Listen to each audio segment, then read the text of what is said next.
Hello friends, welcome back to my YouTube channel. Friends, अगर आप कोई भी गवर्नमेंट एग्जाम्स की तैयारी कर रहे हैं, स्पेशली एसएससी की, या फिर आप सभी जानते हैं कि एसएससी में, रेलवे में आप सभी जानते हैं कि इंग्लिश से रिलेटेड क्वेश्चन जरूर ही पूछे जाते हैं। जनरल इंग्लिश से रिलेटेड क्वेश्चन हर गवर्नमेंट एग्जाम में पूछे जाते हैं। अगर फ्रेंड्स आपकी इंग्लिश अच्छी है तो कोई बात नहीं, लेकिन अगर आपकी इंग्लिश अच्छी नहीं है तो आपको ज़्यादा से ज़्यादा क्वेश्चंस की प्रैक्टिस करनी होगी। जितनी ज़्यादा प्रैक्टिस आप करेंगे उतने ही ज़्यादा मार्क्स आप ऑब्टेन कर पाएंगे। उसके लिए आपको प्रैक्टिस ही आपको ज़्यादा से ज़्यादा करनी होगी। फ्रेंड्स, उसके लिए जल्द से जल्द मेरे चैनल से जुड़ जाइए, चैनल को सब्सक्राइब कर लीजिए और बेल आइकन को भी प्रेस कर दीजिए। देर ना करते हुए स्टार्ट करते हैं क्वेश्चन नंबर फर्स्ट से। क्वेश्चन नंबर फर्स्ट है, replace the understand phrase with a single word. हमें क्या करना है कि एक अंडरलाइन फ्रेज में एक यहाँ दिया हुआ है, उसको यहाँ दिए गए ऑप्शन से चेंज करना है, लेकिन मीनिंग्स को चेंज किए बिना। ठीक है। I can't make out what you are saying, can you speak loudly. अब देखिए, इसी से समझ जाए कि वो उन्हें तेज बोलने को बोल रहा है। इसका मतलब वो क्या कर पा रहा है, सुन नहीं पा रहा है ना, समझ नहीं पा रहा है। यहाँ लिसन नहीं बोलेगा, यू कांट मेक आउट नहीं, you can't understand what you, I can't understand what you are saying, I can't understand आएगा, है ना, कि तुम क्या कह रहे हो, मैं समझ नहीं पा रहा हूँ या रही हूँ। तो अंडरस्टैंड इसका राइट आंसर हो जाएगा, जैसा कि ऑप्शन नंबर सेकंड में दिख रहा है। नेक्स्ट क्वेश्चन की तरफ चलते हैं। Replace the underline phrase with a suitable option. वैसे ही क्वेश्चन है जैसा पिछले क्वेश्चन में दिया था। I really can not put up with. Put up with का मतलब होता है द काइंड ऑफ एटीट्यूड। देखिए, इसमें दिया हुआ है कि मैं इस तरीके के जो एटीट्यूड को बर्दाश्त नहीं कर सकती हूँ। बर्दाश्त नहीं कर सकना मतलब टॉलरेट आएगा। देखिए, ये टॉलरेट का मतलब होता है बर्दाश्त करना। तो I really can not tolerate, यहाँ इस पूरे सेंटेंस की जगह tolerate this kind of attitude, में इस तरीके का एटीट्यूड बर्दाश्त नहीं कर सकती। Next question, find the word which is opposite. यहाँ देखिए, इस तरफ बहुत अच्छे से ध्यान देना है आपको। यहाँ पे मोस्ट सिमिलर भी लिखा आ सकता है और अपोजिट भी लिखा आ सकता है। इस क्वेश्चन में दिया हुआ है अपोजिट, तो अपन को क्या करना है, अपोजिट करना है। Opposite to the highlighted word from the given option. काम, आप सभी जानते हैं काम क्या होता है, बहुत ही ज्यादा शांत होता है, बहुत स्लोली शांत। तो देखिए, रिलैक्स्ड भी सेम मीनिंग का हो गया, इजी और कंफर्टेबल भी सेम मीनिंग का हो गया। ये तीनों लगभग मिलते जुलते सेम मीनिंग के हैं। ये नॉइसी अलग है। नॉइसी मतलब होता है शोर करने वाला। ठीक है, तो काम का अपोजिट हो जाएगा नॉइसी, जैसा कि ऑप्शन नंबर फोर्थ में दिख रहा है। नेक्स्ट क्वेश्चन की तरफ चलते हैं। आई will give him your message dash I see him. मैं आपका मैसेज उसे दे दूंगी या पहुंचा दूंगी जैसे ही मैं उसे मिलती हूँ, या जब भी मैं उसे मिलती हूँ। तो जब भी मैं उसे मिलूंगी आपका मैसेज दे दूंगी, तो जब भी के लिए वेन एवर आएगा, है ना। When ever, I will give him your message whenever I see him. इस तरीके के क्वेश्चंस के लिए आपको वैसे तो प्रैक्टिस ही करना चाहिए, बुक से पढ़ना चाहिए, और लेकिन एग्जाम्स में अगर आपको कोई क्वेश्चन ऐसा आ जाए जो ना बने, नहीं समझ में आए, तो आपको क्या करना है कि क्वेश्चन पढ़ना है और वहां पे ऑप्शंस जो है रख रख के देखना है। 1 से 2 बार आप सभी सेंटेंस को पढ़िए, सभी ऑप्शंस लगा लगा के। आई एम श्योर आप राइट आंसर तक पहुंच जाएंगे।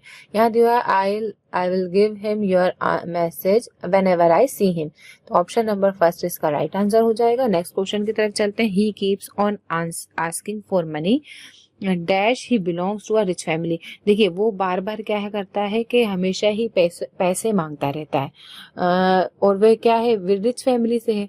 तो जबकि वे रिच फैमिली से है, उसके बाद भी पैसे मांगता है ना। जबकि है आय के लिए अपन क्या लगाएंगे, 2 लगाएंगे कि वो हमेशा किसी से पैसे मांगता रहता है, जबकि वो एक रिच फैमिली से बिलोंग करता है। तो इसलिए जबकि आएगा, और जबकि के लिए क्या यूज होता है, तो 2 यूज होता है। कौन सा वाला, 2, THOUGH वाला 2। नेक्स्ट क्वेश्चन की तरफ चलते हैं। नेक्स्ट क्वेश्चन है, he dash over 50, he was born in 1960। देखिए, वो 1960 में पैदा हुआ था, तो वे क्या हो गया कि ही मस्ट बी ओवर 50, है ना। और 2 तो बिल्कुल भी नहीं आएगा, यहाँ आएगा must be, he must B. Can भी नहीं आएगा, कैन का मतलब होता है सकता। तो इसका मतलब राइट आंसर हो जाएगा option number 4, he must be over 50। उसकी उम्र 50 से ज्यादा ही होगी। He was born in 1960। Next question, dash I dash to pass with a good grade. मतलब उन्हें क्या है, मुझे क्या है, आशा है कि मैं मतलब अच्छे नंबरों से पास हो जाऊंगी। तो आई एक्सपेक्ट, सिंपल है, इसमें एक्सपेक्टिंग, हैज एक्सपेक्ट है, हैव एक्सपेक्ट, ये सब कुछ भी लगाने की जरूरत नहीं है। I expect to pass with a good grade, option number 4 इसका राइट आंसर हो जाएगा। नेक्स्ट क्वेश्चन की तरफ चलते हैं। The bell dash before I reached the school, तो जब वो स्कूल पहुंचे तब तक बेल क्या हो चुकी थी, बज चुकी थी। द बेल हैड रंग, रंग तो आएगा ही आएगा, ये तो आएगा ही नहीं है ना, रंग रंग, द बेल हैड रंग, the bell had rung before I reached the school, had तो आएगा ही आएगा, कोई ईडी लगा है, तो हैव तो वैसे भी नहीं आएगा। ठीक है, बस सिर्फ इसमें और इसमें से कुछ आना, इसमें और इसमें से कुछ आना चाहिए था, सेकंड और फोर्थ में से आना चाहिए था, तो सेकंड इसका राइट आंसर हो जाएगा। The bell had rung before I reached the school. Next question, find the word which is most similar in meaning to the given word.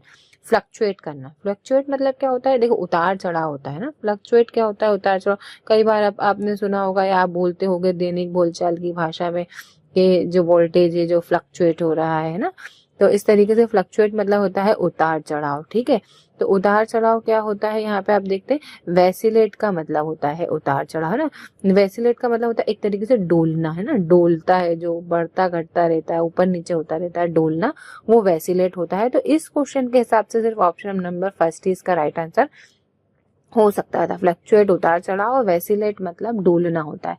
Next question की तरफ चलते हैं। Find the word which is most similar in meaning to the given word. Feeble, अब feeble का मतलब क्या होता है, फीबल का होता है कमजोर या बिल्कुल जीर्ण छीर्ण अवस्था में, वो होता है कमजोर, है ना। अब कमजोर देखो, स्ट्रॉन्ग तो होगा नहीं, यहाँ मोस्ट सिमिलर पूछा गया है, यहाँ अच्छे से ध्यान देना है कि मोस्ट सिमिलर पूछा गया है या मोस्ट अपोजिट पूछा गया है।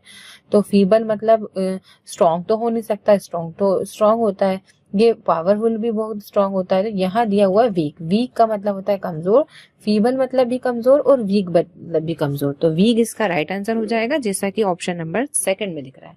नेक्स्ट क्वेश्चन की तरफ चलते हैं। Find the word which is most similar.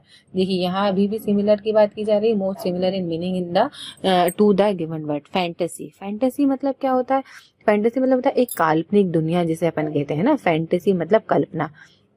Similar reality तो इसका अपोजिट हो गया, अगर क्वेश्चन में अपोजिट वर्ड होता तब जरूर रियलिटी इसका राइट आंसर होता है, लेकिन अपोजिट वर्ड नहीं पूछा गया, मोस्ट सिमिलर वर्ड पूछा गया।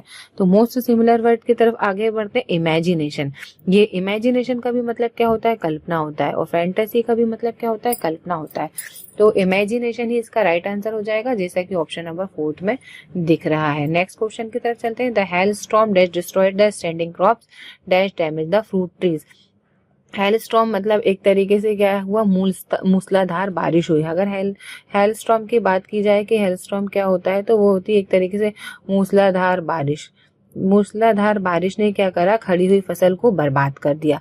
ठीक है, डिस्ट्रॉयड मतलब ईडी, ईडी मतलब कर चुका है वो। द हेलस्टॉर्म नॉट ओनली, क्यों लगा रहे हैं हम नॉट ओनली, बताते हैं हम। Not only destroyed the standing crops but also damage the fruit trees. बड़े बड़े पौधे को, खड़ी हुई फसल को तो उसने बर्बाद किया ही, साथ ही जो है फलदार पौधों को भी उसने बर्बाद कर दिया। ये इसका राइट आंसर हो जाएगा। The hailstorm not only destroyed the standing crops, दोनों ही बात देखो सेम है ना, दोनों ही सेम बात है कि ये भी बर्बाद करा और साथ में ये भी किया।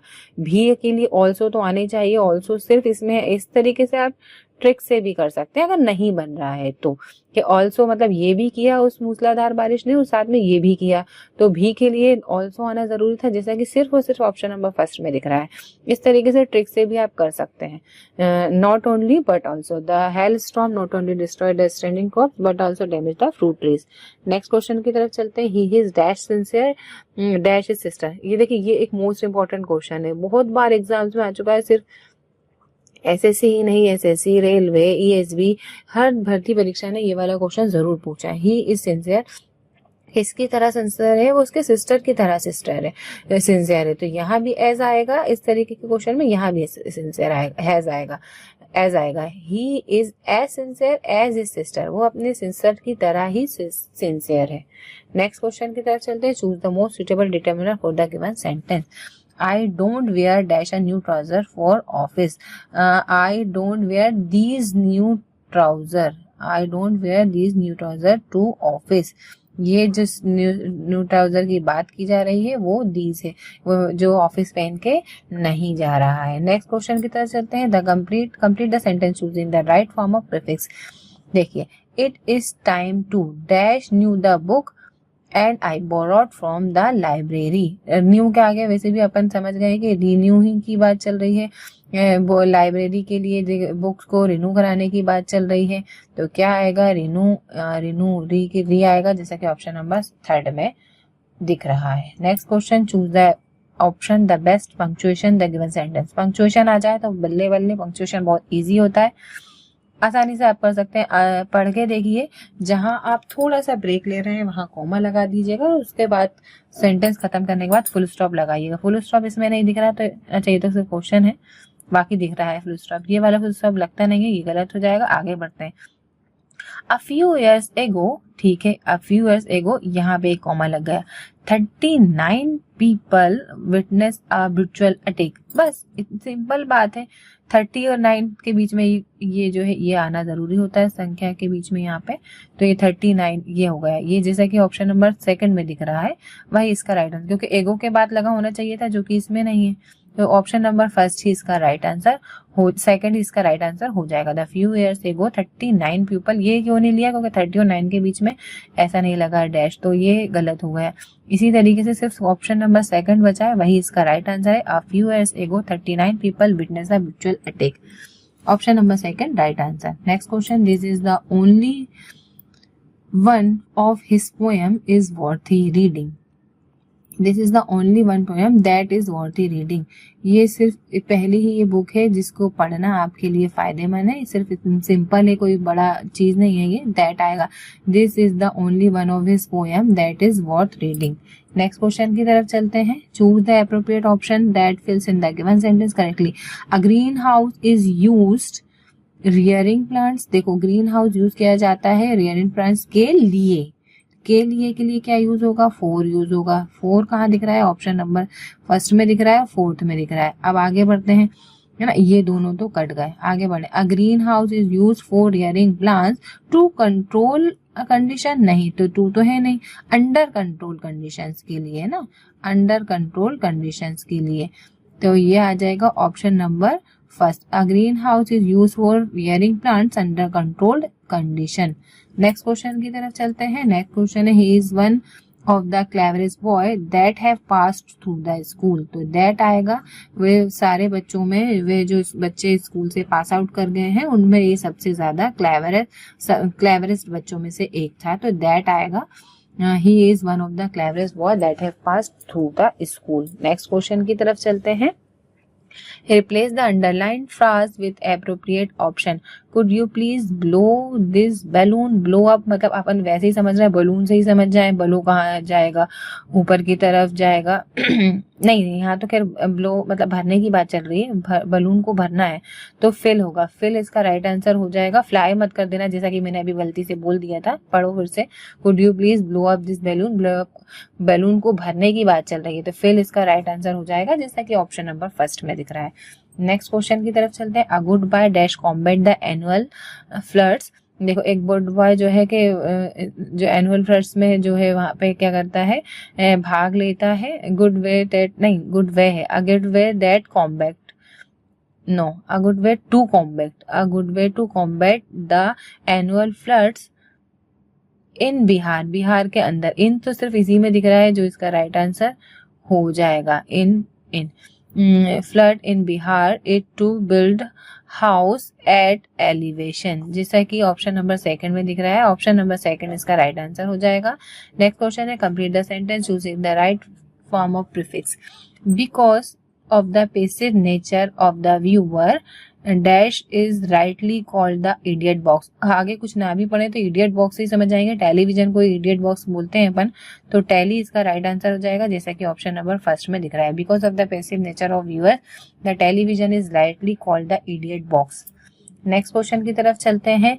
Choose the appropriate option that fills in the given sentence correctly. He was standing the door and listening attentively. देखो, डोर के जो है पीछे साइड खड़ा था, अगेंस्ट आएगा, अगेंस्ट द डोर नहीं, डोर के बीच में खड़ा होके वो जो है कि सुन रहा था, तो ये बिटवीन इसका राइट आंसर आ जाएगा। The he was standing between the door and listening attentively, वो उस तरफ खड़े होके क्या कर रहा था, बात को सुन रहा था।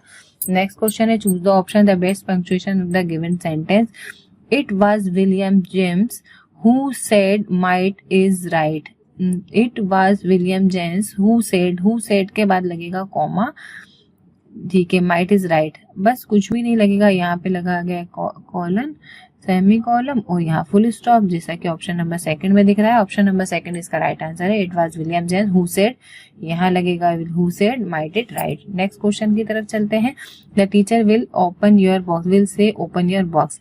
इस तरीके के क्वेश्चन अगर आप आता है तो आपको देखना है कि क्वेश्चंस में विल ऑप्शन में क्या लगा हुआ है। विल से दिया हुआ, the teacher will say, the teacher will say यानी विल आस्क में बदल जाएगा। विल आस्क सिर्फ ऑप्शन नंबर 4 में दिख रहा है, जो कि इसका राइट आंसर हो जाएगा। Will ask us to open our books, तो ऑप्शन नंबर 4 इसका राइट आंसर हो जाएगा। नेक्स्ट क्वेश्चन की तरफ चलते हैं। The sales manager mister Jayaram is in a meeting, यहाँ भी पंक्चुएशन लगाना है। देखो, द सेल्स मैनेजर कॉमा लगा दिया, एक बात हो गई। मिस्टर जयराम फिर कॉमा लगा दिया, इज इन अ मीटिंग फिर यहाँ पे कॉमा लगा दिया, फिर यहाँ फुल स्टॉप लगा दिया, जैसा कि ऑप्शन नंबर 3 में दिख रहा है।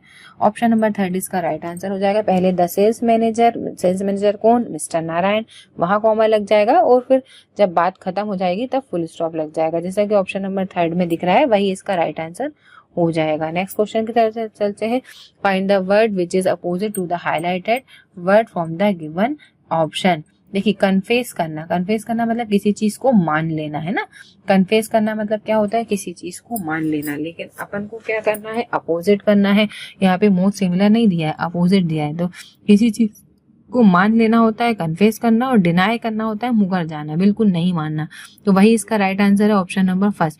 कन्फेस करना मतलब किसी चीज को मान लेना, और डिनाई करना मतलब किसी चीज से मुकर जाना या बदल जाना, बिल्कुल मना कर देना, तो वो होता है डिनाई, जैसा कि ऑप्शन नंबर 1 में दिख रहा है। नेक्स्ट क्वेश्चन की तरफ चलते हैं। Find the word which is opposite, यहाँ भी अपोजिट है, या आपको यहाँ देखना है यहाँ अपोजिट है या सिमिलर है।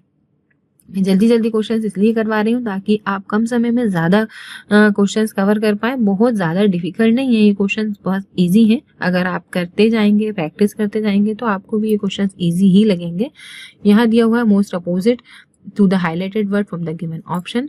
अपोजिट की अगर अपन चलें तो पहले इसका मीनिंग पता होना चाहिए। अगर अपन देखें तो एंसेस्टर क्या होता है, एंसेस्टर होता है पूर्वज। पूर्वज मतलब पुराने, हमारे जो हमसे ऊपर के हैं वो हमारे पूर्वज हैं। अब डिसेंडेंट क्या होते हैं, हमारे वंशज होते हैं, जो हमसे नीचे पैदा होते हैं। हम जिनसे पैदा होते हैं वो हमारे पूर्वज हैं, और हमसे जो पैदा होते हैं वो हमारे वंशज हैं। ये एक दूसरे के अपोजिट हो गए ना, पूर्वज और वंशज एक दूसरे के अपोजिट हो गए, तो एंसेस्टर का अपोजिट होगा डिसेंडेंट्स, जैसा कि इस ऑप्शन में ऑप्शन नंबर 4 में दिख रहा है, वही इसका राइट आंसर हो जाएगा। नेक्स्ट क्वेश्चन की तरफ चलते हैं।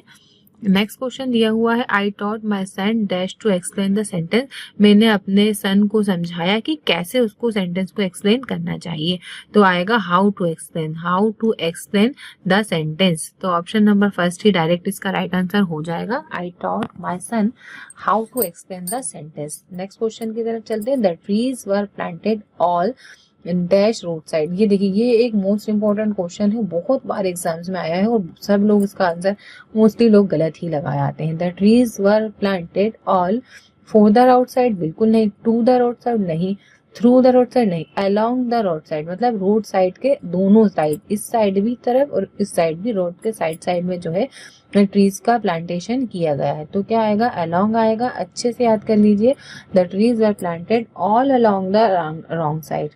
नेक्स्ट क्वेश्चन की तरफ चलते हैं। Pick out the appropriate word to join the two sentence. हर एग्जाम में इस तरीके का क्वेश्चन एक मोस्ट फेवरेट क्वेश्चन है, इस तरीके का क्वेश्चन आपको देखने को मिलेगा ही मिलेगा। She is confident dash he has lost this game. देखिए वो कॉन्फिडेंट थी, उसके बाद भी वो जो है कि गेम हार गई, तो क्या आएगा, 2 आएगा, है ना। कॉन्फिडेंट होने के बाद भी अगर वो गेम हार गई, शी इज कॉन्फिडेंट, फिर भी वो गेम कैसे हार गई, she has lost his game, है ना। तो ये ऑप्शन नंबर 4 इसका राइट आंसर हो जाएगा कि वो कॉन्फिडेंट थी है फिर भी वे गेम हार गई। नेक्स्ट क्वेश्चन की तरफ चलते हैं। In many ancient civilization to blame justice an eye for an eye and truth for a truth.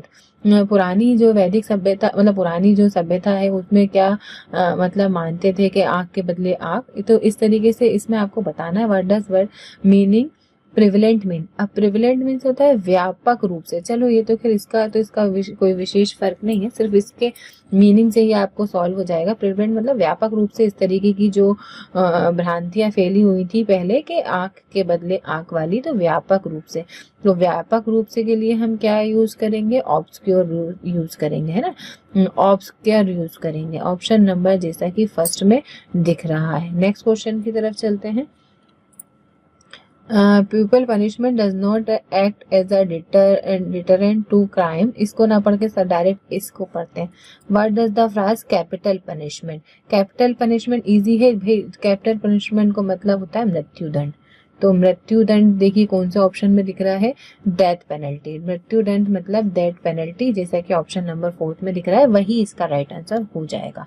Friend इस वीडियो के इंपॉर्टेंट क्वेश्चंस कंप्लीट हो चुके हैं। मैंने ज्यादा से ज्यादा क्वेश्चन जल्दी से जल्दी कवर करवाने की कोशिश की है, और इस बीच अगर आपको कुछ नहीं समझ में आया हो, मुझसे कोई गड़बड़ हो गई है, तो आप मुझे जरूर ही कमेंट कीजिएगा। मैं उस क्वेश्चन को फिर से समझाने की कोशिश करूंगी। और अगर आपको मेरा वीडियो पसंद आया है तो कुछ ना कुछ कमेंट जरूर करें, वीडियो को लाइक करें, और चैनल पर नए हैं तो चैनल को सब्सक्राइब करें। नेक्स्ट वीडियो जल्द से जल्द लेकर आऊंगी मैं, तब तक के लिए मेरी तरफ से आप सभी को ढेर सारा best of luck and good bye.